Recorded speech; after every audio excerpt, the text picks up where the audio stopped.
The man who was engaged in farming seemed to sense their presence and immediately stood up. "I've been waiting a long time." He spoke to them.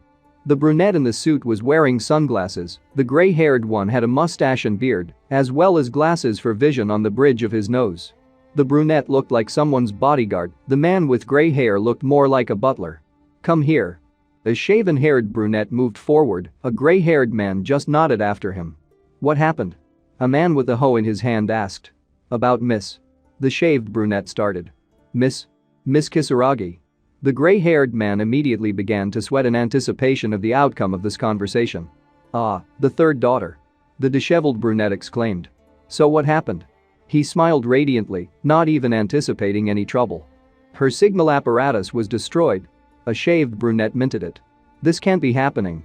I didn't force Kisaragi to do anything burdensome." The last signal came from C-08. The brunette in sunglasses continued. "As it turned out, this is the territory of space dogs."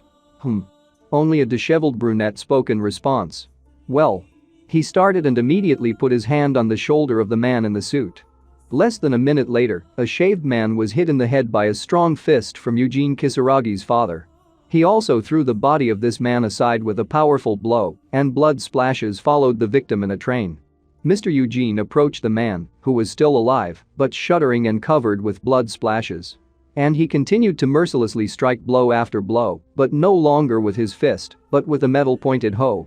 Soon, the slightly twisted instrument, covered with a scarlet liquid, flew to the side. "Get rid of it." Mr. Eugene spoke. "Yes." Came from behind him. The body was surrounded by a group of men in suits. They covered him with a sheet and prepared to carry him away. "I don't need a tool to look for answers to unanswered questions. The most important thing for us is the tools, do you know? Mr. Eugene spoke, clasping his bloody hands behind his back. "Yes. I'll be careful." One of the men spoke in response and bowed. 1 billion credits went to Kisaragi's upbringing. This is equivalent to the cost of developing a new battleship. Mr. Eugene spoke and put his hands in his trousers pockets. "I made her do a genetic modification to improve her genes. Can some pirate touch this child? I wonder who dared to harm the beloved Eugene family?" Wiping the blood from his chin, the man continued to ponder. "The captain of the ship Kisaragi was on board was Eugene Samuel, right?" "Yes." The white-haired man answered, lowering his head. "If this is the Samuel family," Mr. Eugene continued to reason, throwing back the rag, the Titan satellite. "That case is gaining an interesting turn. But that's not his job. Edgerton's child is a coward," the brunette said with a smile. "He doesn't have the guts to get his teeth into the Eugene family." "Ah." He exhaled and abruptly turned to the gray-haired man. "What do you think, old man?" "I think," Jan intervened. The man with glasses spoke. You're thinking the same thing I'm thinking." Kisaragi's father chuckled. "Tane and Edgerton seem to be fighting for control of Jupiter, but in fact they are in cahoots. Because Edgerton's credits come from Jan.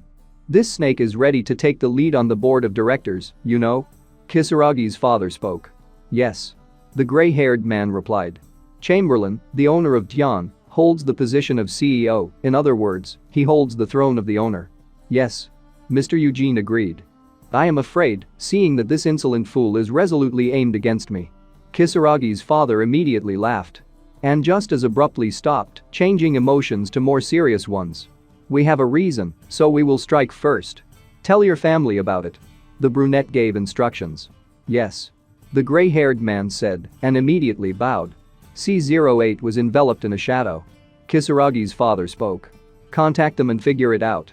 "I understood." The white-haired man's reply came again. "The bloody wind is blowing." It flashed through his mind.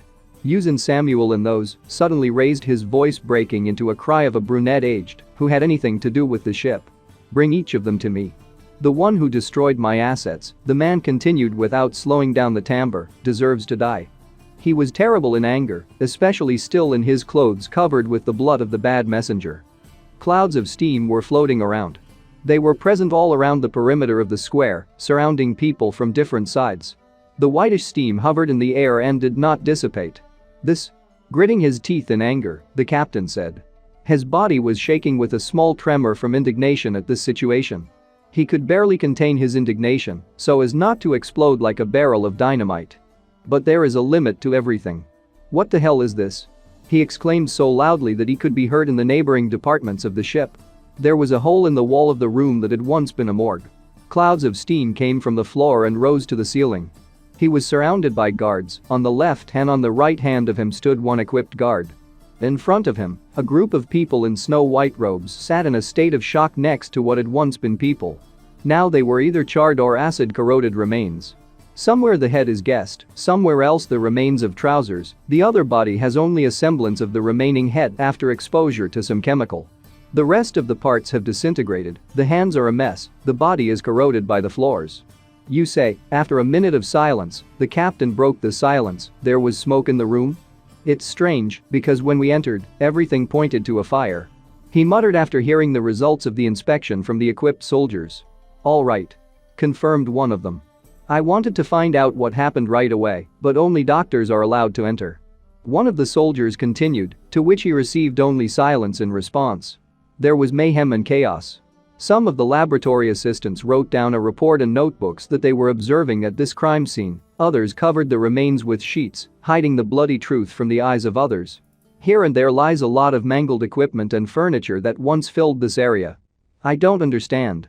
Finally, the captain spoke, still watching this terrible picture and trying to figure out what had happened. How could there be a fire in the morgue? The head of the medical team decided to examine one of the burned corpses. The hand of the body still had its shape, the fingers on one of which was not melted, which is surprising, from such a temperature, the ring was different. Well, if it was a fire, then why did it remain as if untouched? Judging by the ring, the gray-haired man mused, is this a team member who worked overtime? But suddenly something surprised him very much, and perspiration appeared on his face. He immediately turned to one of the workers, who at that time was taking notes in the report. Are these all bodies? He asked immediately. Yes, why? Only there was an answer in his direction. This can't be happening. The head of medicine muttered. He definitely did not find someone in the bodies present here and was even more amazed by this. The head of the medical team? This reaction of the gray-haired man did not hide from the sensitive gaze of the captain, from which a question immediately followed. Captain, the leader muttered, trying to control himself, but arriving still in shock from what was happening, call all the leaders of the ship. We have a problem. He was paler than the dead, something scared him very much. What? The question sounded in raised tones, breaking the silence, leaving a ringing in the ears. At a large table shaped like a shield, the members of the council, the leaders of a particular industry are sitting again. The bodies of the guard and the head of the research team are missing? The captain raised his voice again, voicing a question. They couldn't have left on their own, could they? The captain was indignant at this turn of events. At the same time, he was shocked by what he heard, at the same time he was angry at this turn of events. The head of the medical team. He shouted in the direction of the white-haired man. Are you sure? I checked several times, the gray-haired man was justifying himself, and sweat from excitement appeared on his face again. However, exactly 2 bodies are missing. And that's not all. If we talk about chemicals stored in the morgue, of course, they can ignite, but a fire of this magnitude is extremely rare. The head of medicine finished his speech with his assumptions. In other words, a dark-haired man in a blue uniform jacket spoke.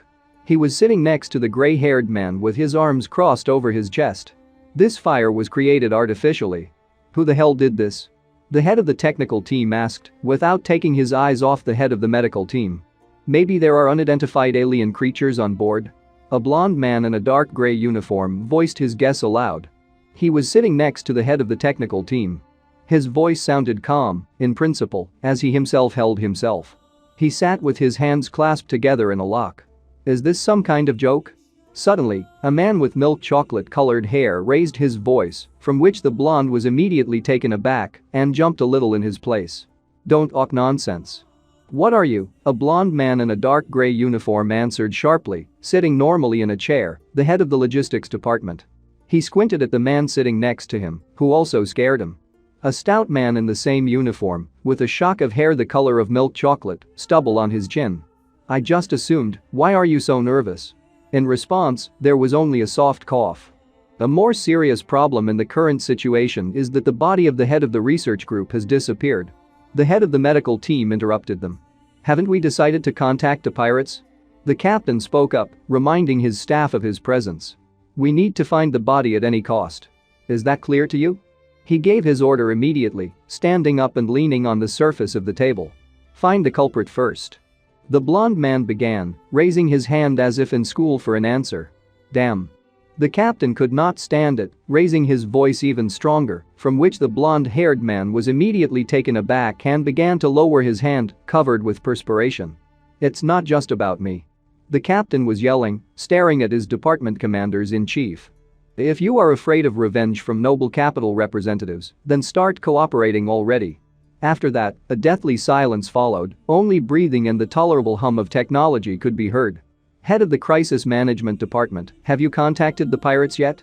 The captain continued more calmly, turning to a dark-haired man in a blue uniform with a scar on his lips. "Yes," the answer immediately followed without delay. "Right after our meeting." "Damn." The captain cursed, clutching his head. "Don't tell them anything. Tell them we'll just give them the body. Will everything be all right?" The head of the Crisis Management Department immediately asked. "This is your idea," was the captain's reply. "If we don't find a way out, then there will be another problem. Just find the body before you meet them." Suddenly, the captain's hand fell sharply on the shoulder of one of the leaders and squeezed him tighter. "Head of the security department, is it clear to you? You have to catch the culprit." The captain sounded his message threateningly seriously. A blond man in a dark gray uniform was even taken aback by what had happened and turned slightly over his shoulder, covered with perspiration. "We are doing our best," he mumbled in response, feeling the strong grip of the ship's captain on his shoulder. "You're not trying hard enough." Only the answer followed. "You can interrogate all the crew members, find the culprit," the captain said loudly, without slowing down his pressure and hovering over the head of the security department. "I will give you the appropriate authority." "Ahem. We will definitely find the body," said one of them while I was watching this picture through the mesh of the ventilation hatch. "I believe," the captain replied. "What an interesting picture after all." The plan worked. A thought immediately flashed through my mind and I smiled contentedly, baring my sharp teeth. How easy is it to hide your identity and intimidate your enemies? Set a fire. Who would have thought that an alien creature could set a fire in a morgue? I found a cabinet with a lot of test tubes of different colors from dark yellow like bees to ordinary red and green. They were all filled with chemicals that helped me in this difficult task. They stood in an ordinary cabinet behind a thin, fragile edge of glass. Such is the protection of dangerous chemicals. The toxic substance was created from a mixture of chemicals on my finger. I made a small incision, and drops of green viscous liquid appeared on the surface of the plum-colored skin. And a couple of drops of acidic blood. Everything went smoothly. The flames took care of the corpses, however bright scarlet and orange flashes of fire immediately flooded the room, filling the space of the room and black acrid smoke at the same time. I didn't think it would be about aliens. I thought and lay down comfortably. My soul sank into my heels. The captain must have lost his mind to decide to contact this space junk.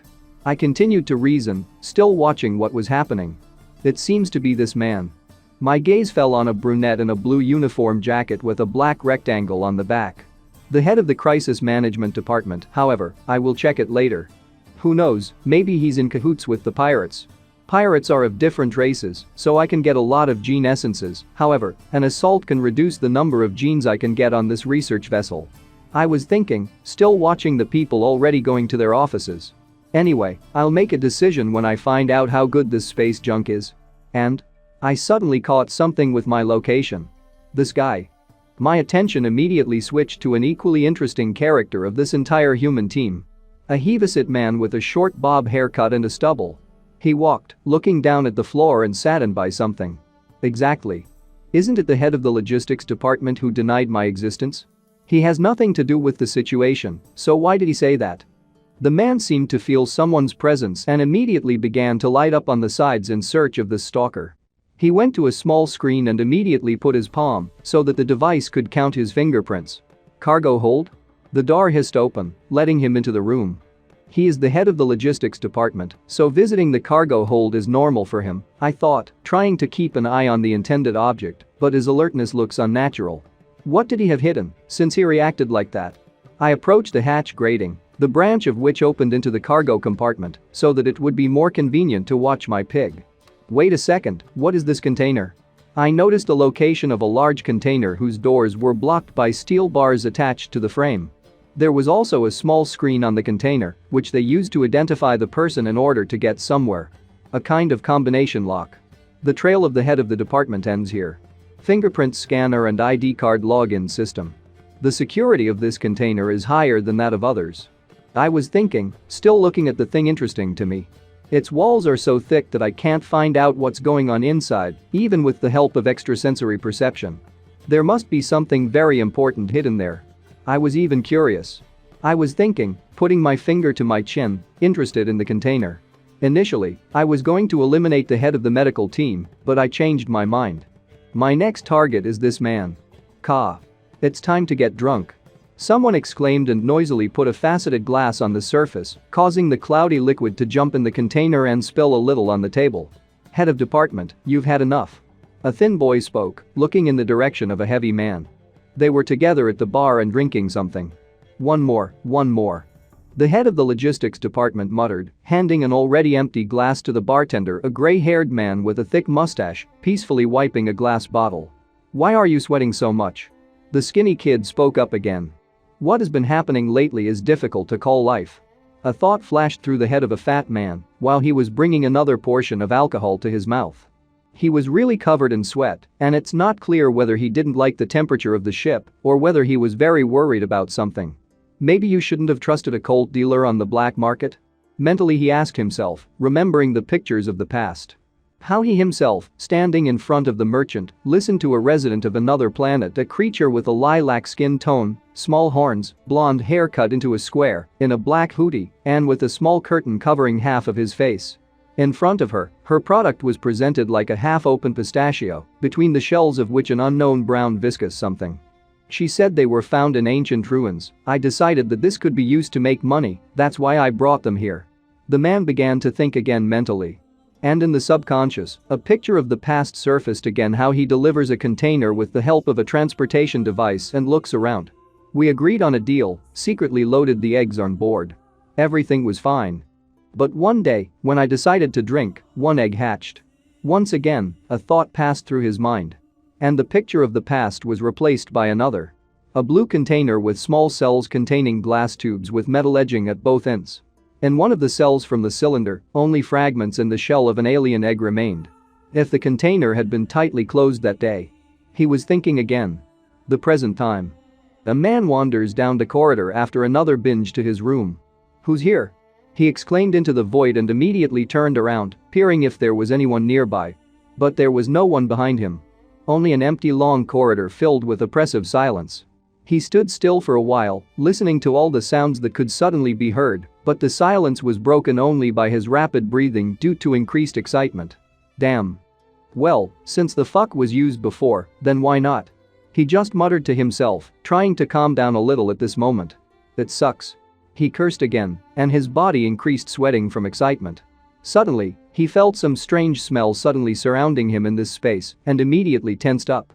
It seemed to make him dizzy, and in principle it could not help but strain him. That was all quiet without any hints of something, and then suddenly there's a strange annoying smell.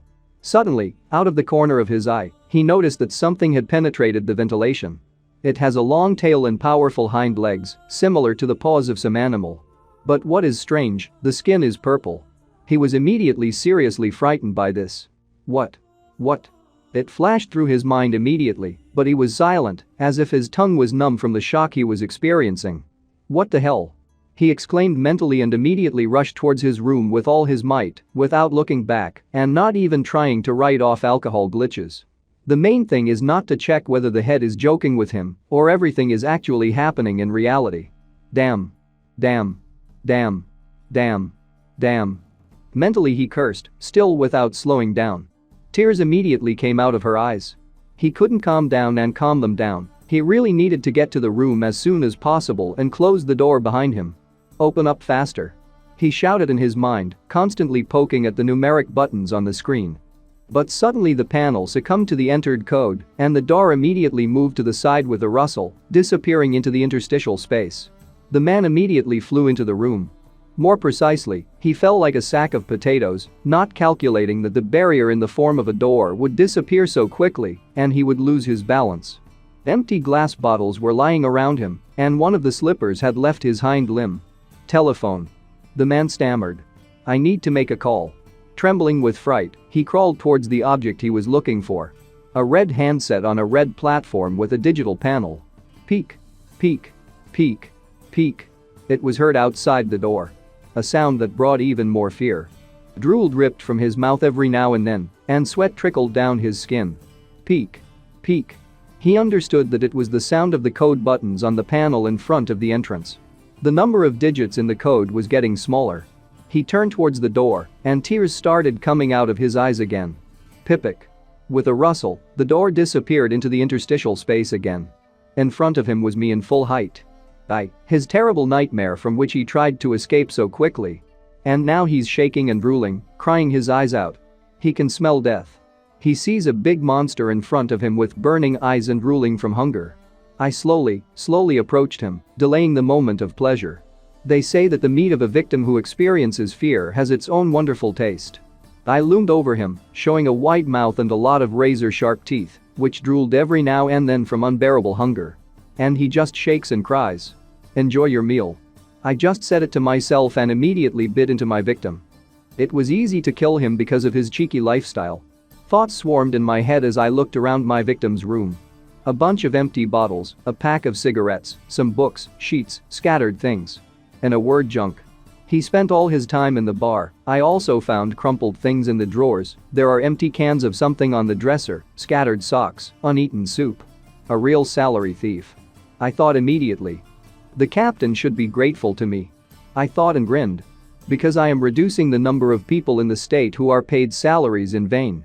I justified my attacks immediately. I would clean up here a little. I thought as I wandered through this pigsty covered in blood splashes. Blood everywhere, especially where the victim's body was. The wall and part of the floor are smeared with it. It's fucking dirty. I swore. Where is his ID card? I thought with a heavy sigh. Wherever I have not looked for her among this junk, but she was not even close, which is not very pleasing. A medium-sized poster of a model in a scarlet bikini caught my attention. On pale skin, it looks quite impressive. And the hair is an unusual color, the color of seawater. Although this color is pale against the background of the skin. She looks sexy, but I don't feel anything in such a body. I thought, crossing my little paws on my chest and sighing in disappointment. I continued to search the room when suddenly the object I was looking for finally fell out of the bright yellow folder I had just taken. Namely, what I was looking for is an ID card. A thin rectangular plastic of small size with a blue stripe at the top and a stroke under it on one of the sides. Great, I found her. Mentally, I was immediately delighted. On the other side of the map I saw a photo of my once-eaten lunch. I've collected everything I need. I mentally decided, taking the key card and the left hand of my victim for this. And, before leaving, you need to clean up after yourself. I decided, squinting at the severed head of a corpse with rolled eyes and covered with splashes of blood. The head of the logistics department is not very tasty. I decided, continuing to finish eating the still fresh remains of the corpse. He stank of alcohol all over.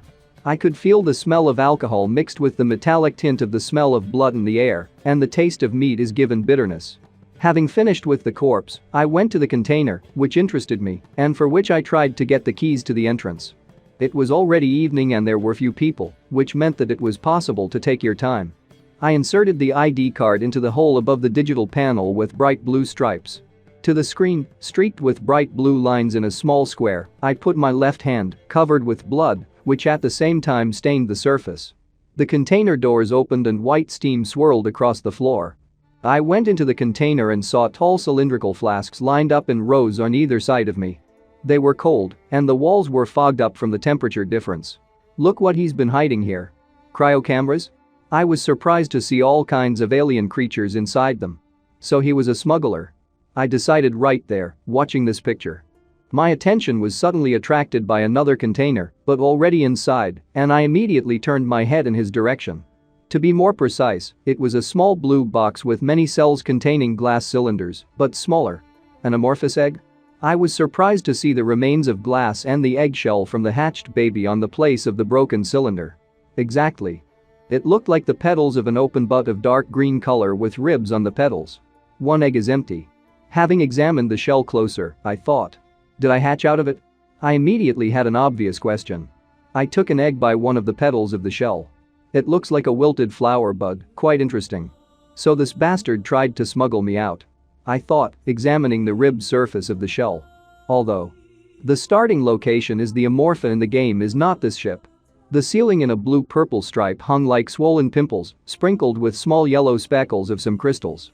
From the surface of some of them, green slime drips, some bulges are completely stuck in the column of this slime that connects the floor and ceiling.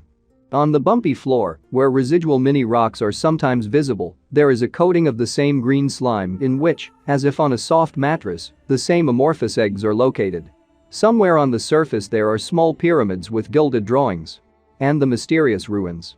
I don't know what happened, but the owner of my body left the container immediately after hatching. The wall of the container is covered with a transparent flowing viscous liquid, similar to saliva. A trail of egg fragments and such goo stretches further from this box, deep into the container. Apparently, he died shortly after due to lack of food. But then I moved into his body. This explains why cockroaches seemed so delicious to me. I let the shell fall to the floor among the rest of its fragments. The body must have moved instinctively, striving to survive. Oh, I'm getting nervous. I knelt before the shell and put the palms of my little paws together, pretending to worship. Mail his memory. And now, you can forget about etiquette. I got up in a moment and looked around, and do what befits an amorphous. I grabbed 2 eggs of my brother's from a small container. And immediately began to eat them greedily. While killing other cubs in the bud. The amorphous one that hatches first devours other eggs. I took one after the other, devouring one by one. Sucking out the internal component and the juices that are still contained in them. It's a pity there was no message about the activation of the predator effect. Well, it's not that important. I thought, licking the remnants of pale yellow goo from the surface of my teeth and mouth. Because there is a lot to eat here. I thought in anticipation and looked at the contents of the smuggler's container. Cryo capsules with all kinds of alien animals, something else was in sealed cardboard boxes. And it's all mine now. Great.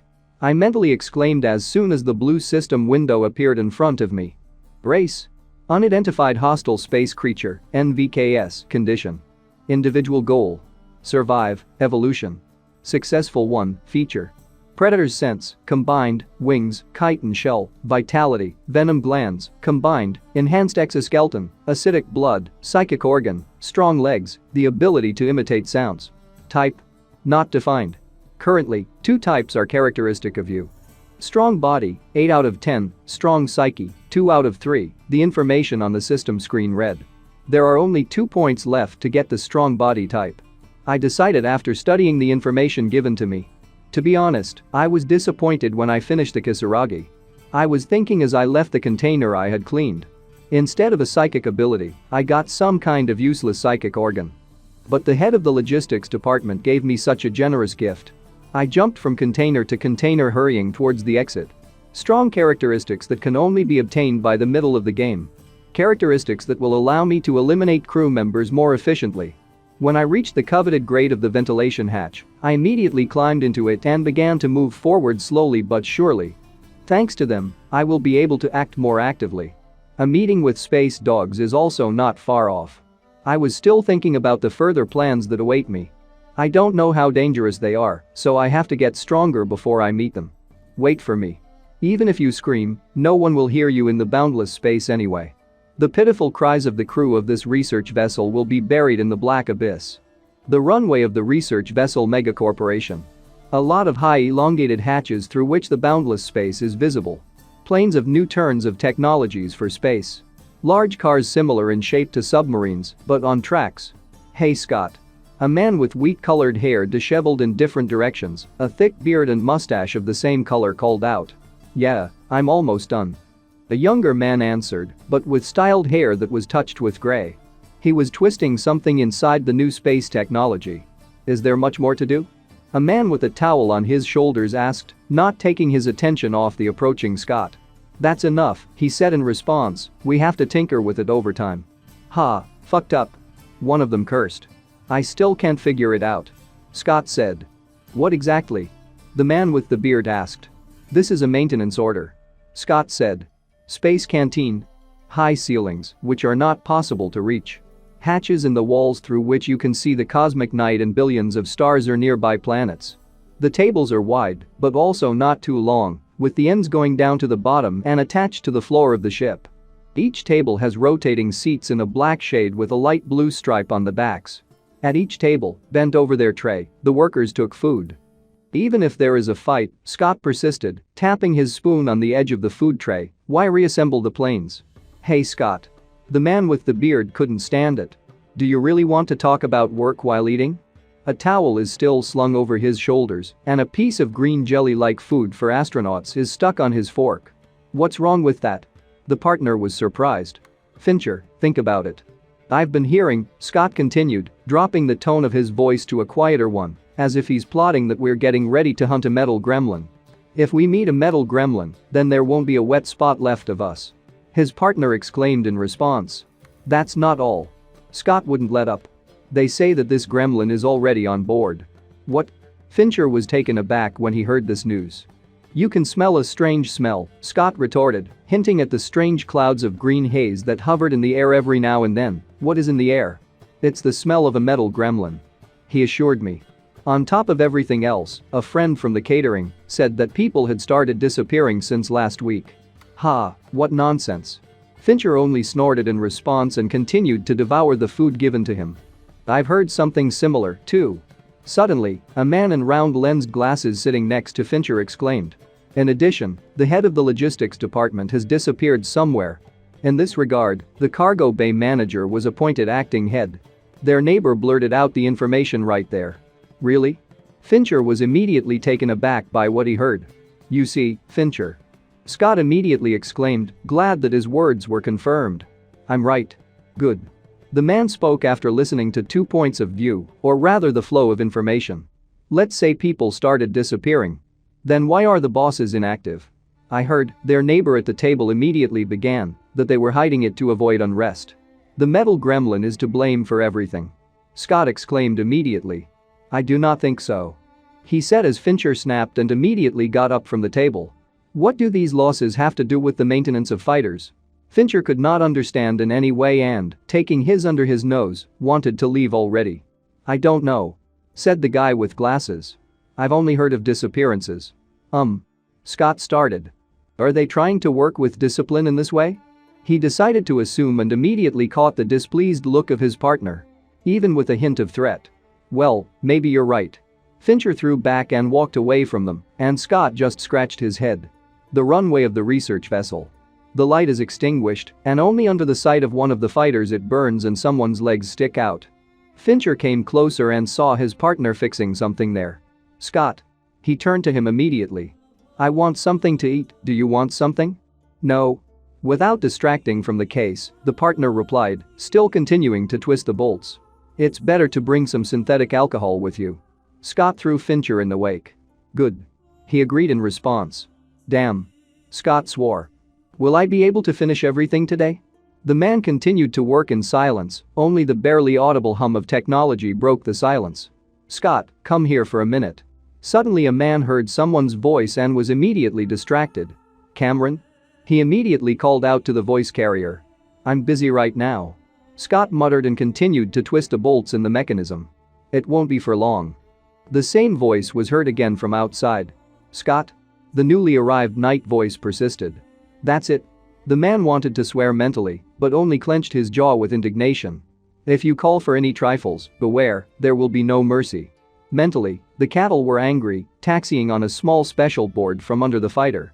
But he was immediately puzzled when he saw only emptiness in front of him, but not the one who was calling him so hard. He's mocking me. He called, but he left. The man was surprised and sat down, looking around. Here. The voice that seemed to mock him rang out again. This time it comes from the doors that are wide open ahead. From the darkness in which nothing is visible. Hurry up. Maintenance room? Scott was surprised. He approached the door and looked inside, guided by the voice that was calling him so persistently. Scott, this way. That voice rang out again. What are you doing there without a light?